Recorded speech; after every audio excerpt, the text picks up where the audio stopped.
31শে December নতুন বছরের শুরুতে চারপাশ আলোকিত হয়ে ওঠে আতশবাজির ঝলকানিতে।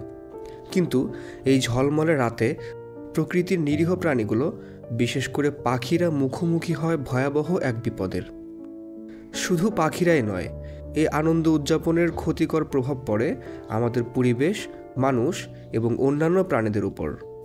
পাখিরা সাধারণত রাতের বেলায় নিরাপদ স্থানে আশ্রয় নেয়, কিন্তু আতশবাজির বিকট শব্দ ও তীব্র আলোর ঝলকানি তাদের ভীত করে তোলে।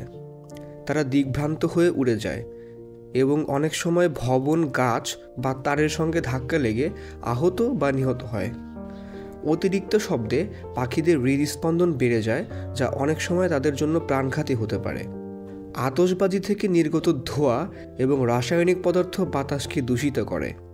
এতে মানুষের পাশাপাশি পাখি এবং অন্যান্য প্রাণীদের শ্বাস প্রশ্বাসে সমস্যা হয়।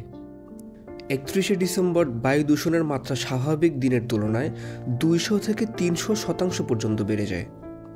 আতশবাজির বিকট শব্দ পাখি ছাড়াও পোষা প্রাণী এবং বন্য প্রাণীদের জন্য ভয়াবহ পরিস্থিতি তৈরি করে। শব্দের তীব্রতায় তারা আতঙ্কগ্রস্ত হয়ে পড়ে খাবার ও পানির খোঁজে তাদের স্বাভাবিক চলাফেরা ব্যাহত হয়। আতশবাজির ফলে আগুন লাগার ঝুঁকি এবং দুর্ঘটনার সম্ভাবনা অনেক বেড়ে যায়। প্রতি বছর অনেক মানুষ আহত হন এবং প্রচুর সম্পদ নষ্ট হয়। 2023 সালে আতশবাজি থেকে সৃষ্ট দুর্ঘটনায় 50টিরও বেশি গুরুতর আহত হওয়ার ঘটনা ঘটে। আতশবাজির ফলে পাখিদের বাসা ধ্বংস হয়, বিশেষ করে গাছপালা ও পার্কের মতো জায়গাগুলো। ফলে তারা নিরাপদ আশ্রয় হারায় এবং খাদ্যের অভাবে কষ্ট পায়। আতশবাজির আনন্দ উপভোগ করতে হলে আমাদের সচেতন হতে হবে। এর পরিবর্তে আমরা ইকো ফ্রেন্ডলি লাইট শো, প্রাকৃতিক উৎসব কিংবা সাংস্কৃতিক অনুষ্ঠানের মাধ্যমে উদযাপন করতে পারি। এতে প্রকৃতি রক্ষা পাবে এবং সকল জীবের নিরাপত্তা নিশ্চিত হবে। নতুন বছরের আনন্দ যেন প্রকৃতির জন্য বিপদ না হয়ে দাঁড়ায়।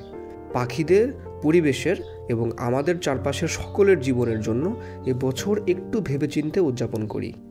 নতুন বছর হোক সচেতনতার প্রতীক।